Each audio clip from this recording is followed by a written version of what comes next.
Қайырлы күн, Сертин форумының тұрақты көрермендері. Бүгін біздің подкастымыздың қонағы Байзақ ауданы әкімі, жас басшы деп айтсақ болады, жас көшбасшы деп айтсақ болады. Біздің облыстағы жас әкімдердің бірі және бірегейі Баққараев Олжас Елебекұлы. Қайырлы күн, Олжас Елебекұлы. Жалпы әкімнің мықтылығы, әкімнің тегеуріні оның ауданға инвестиция тартуында. Жылға жуықтаған осы 10 айдың жүзінде Олжас Елебекұлы Байзақ ауданына қанша инвестиция тартты? Қандай жобалар іске асып жатыр? Бізде енді жалпы бірқатар жобаларды жүзеге асырдық. Жылдың басында біз JS класс деген арнайы шыны өңдейтін зауыттың тұсауын кестік, және де оны іске қостық.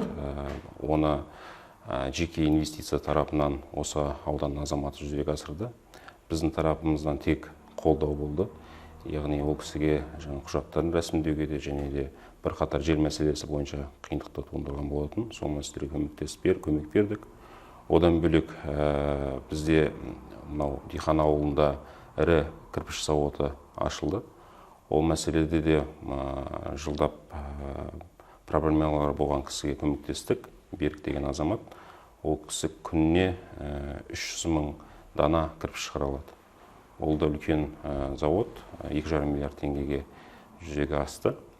Одан бөлек осы жақын күндері қыркүйек айының 25-інде ауыл шаруашылығы министрінің қатысуымен, яғни үкіметтің өкілдері және облыс әкімінің қатысуымен біз Қытай инвесторларымен бірлесе мынау Байзақ ауданында 1 миллион тонна қант өңдейтін заводтың тұсаукесерін бастадық. Яғни бұл бүйтіп айтқанда алдыңғы капсула, закладка капсула болды. Соған байланысты бұл өте ірі жоба. Жалпы инвестиция көлемі 200 миллион ақш долларын құрайды. Ол мәселе бойынша облыс әкімінің орынбасары және де Жамбыл Инвест деген бізде облыста құрылған арнайы СПК маңында компания бар. Ол компанияның өкілдері мен бірлесе отырып, біз 8-10 мамыр айында Қытай Халық Республикасына барған болатынбыз. Сол келіссөздердің нәтижесінде осы инвесторлар біздің Байзақ ауданын таңдап отыр. Болашақта қандай ірі жобаларды жоспарлап отырсыз? Енді біз осы ірі жобаны мысалы бастаған кезде біз алдын ала айтқан жоқпыз. Өйткені алдын ала мақтануды өзімізде жақтамаймыз. Сол себепті әлі де бірқатар ірі жобаларымыз бар. Енді басталып тұсаукесерлер жақын тұрған жобаларды айтсам болады. Әрине бізде Мырзатай ауылына қарама-қарсы Жалғызтөбе ауылдық округінде Кемер Агро деген компания жаңадан жоба жүзеге асырып отыр. Ол жобада жергілікті бюджеттінде ақшасы СПК арқылы берілген болатын. Соның қолдауының салдарынан Нұрдос деген азамат бізде үлкен тері өңдеу зауытын ашып отыр. Соның нәтижесінде ауыл шаруашылық мақсатына керекті өнімдер шығаратын болады. Ол қазір пилотный режимде жұмыс жасап тұр. Одан бөлек сіздер білесіздер, жалпы Байзақ ауданы ауыл шаруашылыққа жақын аудан. Соған байланысты біз томатты қайта өңдеу зауытына қолдау көрсеттік. Ол кісілерге СПК тарапынан да қолдау көрсетіліп, тиісті қаржысы бөлінді. Соның салдарынан жеке инвестиция және де өзінің инвестициясын сала отырып, ол зауытты да осы жыл соңына дейін қосуды жоспарлап отырмыз. Бірқатар өндіріс көздерін ашу мақсатында біз әр ауылдық округтен жақсы инвесторлерге керекті жерлерді зерделедік. Соның нәтижесінде бүгінгі күнге біз ауданға келетін инвесторлерге 33 дайын учаскелер дайындап қойдық. Келген инвесторлерге біз айтамыз, бізде жеріміз дайын тұр. Елді мекенге жақын десе жақын, қашықтау керек десе қашықтау жерден, бүйтіп айтқанда 1 гектардан бастап 300 гектар жерге дейін бергенге бізде өзіміздің пулымыз дайын тұр. Сіз Жамбыл ауданында қызмет атқарып, содан кейін осы Байзаққа әкім болып келдіңіз ба?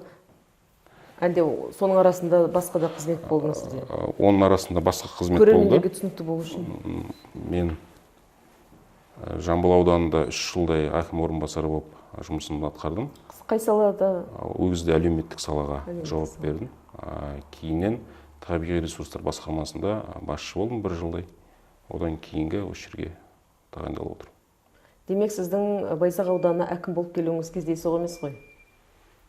Енді біз мемлекеттік қызметкер болғаннан кейін әрдайым әр қызметте жұмыс атқаруға дайын боламыз.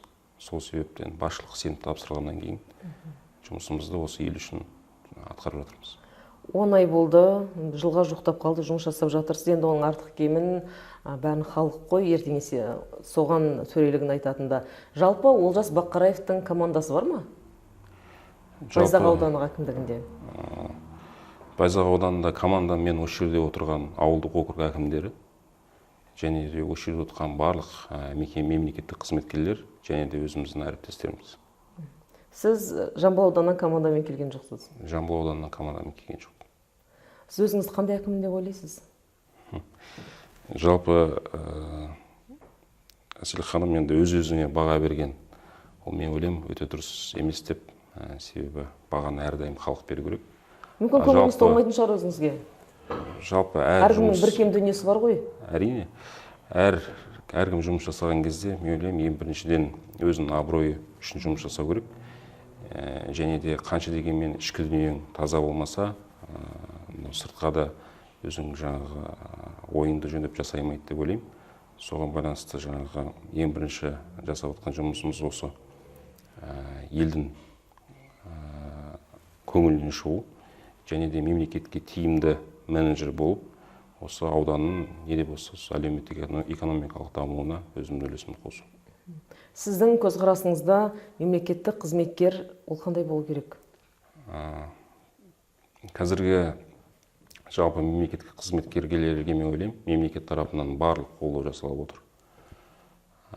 Мысалы, әр басшыға жаңағы керек болса жаңағыдай уақытылы қаржысы төленіп отыр, жалақысы. Жылдың соңында жақсы жұмыс атқарса премиясын да алып отыр. Көлікпен қамтамасыз етіп отыр. Мемлекет тарапынан мемлекеттік қызметкерге барлық жағдай жасалып отыр. Сол себепті егерде сол мемлекеттік қызметкер, яғни жаңағы қазіргі тілмен айтқанда менеджер жақсы жұмысты ұйымдастыра алса, мен ойлаймын, ол өзінің алдына қойған KPI-лардың барлығын орындау керек деп ойлаймын. Ал мемлекеттік қызметкерлердің енді жаңағыдай сіз айтқандағыдай ешқандай кедергісі жоқ деп ойлаймын. Қазір мемлекеттік қызметкерлерге барлығына жағдай жасалып отыр. Барлығында бірдей, тек қана еңбек ету керек. Басқа ешқандай мәселеге алаңдап жүрудің қажеттілігі жоқ деп ойлаймын. Біздің студияның дәстүрлі сұрағы, әкім болмасаңыз кім болар едіңіз? Мен мемлекеттік қызметкерлердің алдында 3 жылдай жеке компанияның директоры болып жұмыс жасағам. Астана қаласында жұмыс жасадым. Оның алдында Назарбаев университетінде басшылық қызметте жұмыс жасадым. Ресей мемлекетінде оқып жүрген кезде де сол жерде жүріп, мынау Қазақстан азаматтарымен сол Ресейде тұратын қазақ азаматтарымен жұмыс жасап, солардың командасымен жұмыс жасадым. Мен ойлаймын, жалпы адам қай салада болса да өзін көрсете білу керек. Және де мемлекеттік қызмет деген ол үлкен мектеп. Қазіргі жағдайда енді мемлекеттік қызметте жұмыс жасап жүргеніме өте қуаныштымын. Және де осы жұмысты абыроймен атқарамын деп ойлаймын. Сонымен нақты жауап, әкім болмасаңыз кім болар едіңіз? Сатушы ма, кәсіпкер ма, мұғалім ба? Мен оны дәл қазір оны ойлап жүргенде жоқпын. Оны ойлайтын қазір уақытында жоқ, шынымды айтсам. Жалпы осы әкімдерде жеке өмір жоқ дейді, сол рас па? Әкімдер 24 сағат байланыста болу керек. 24/7 дейміз ғой, байланыста болу керек. Және де өзінің бекітілген аумағынан қашықтық уақытта болмауы қажет. Және де кез келген уақытта жақсы жаңалық болсын, басқа да жаңалықтар болатын, шұғыл әрекет етуге қабілетті болу керек. Дайын болуларыңыз Дайын керек болу керек. алдыңғы шепте. Осы Байзақ ауданына сіз әкім болып келдіңіз, болғанға дейін әкімнің орынбасары болдыңыз. Сіз шеше алмайтын дүниелер бар ма? Алдыңызға халық келеді, әртүрлі мәселемен келеді. Өйткені сіз сол аудандағы бірінші адам болғаннан кейін. Әрине шеше алмайтын мәселелер болады. Біз құр уәде бермейміз. Егер шешілмейтін мәселе болса, оны нақты халықпен кездескен кезде шешілмейді деп айтамыз. Себебі бір мезетте барлық мәселені шешуге мүмкіндік келмейді. Әрине. Кейбір кезектерде мысалы тұрғындар жаңағыдай кезексіз тұрғын үйді немесе жер мәселесін бөліп беру сұрайды. Бағанағы интервьюда айтылғандағыдай мынау жайлы мәселесін шешіп бере қал деп айтады. Өйткені ол мәселе шешілмейтін болғаннан кейін біз шешілмейді деп айтамыз. Тек қана заң аясында өзінің реттілігімен, кезектілігімен берілетін жағдайлар болады, соны айтамыз.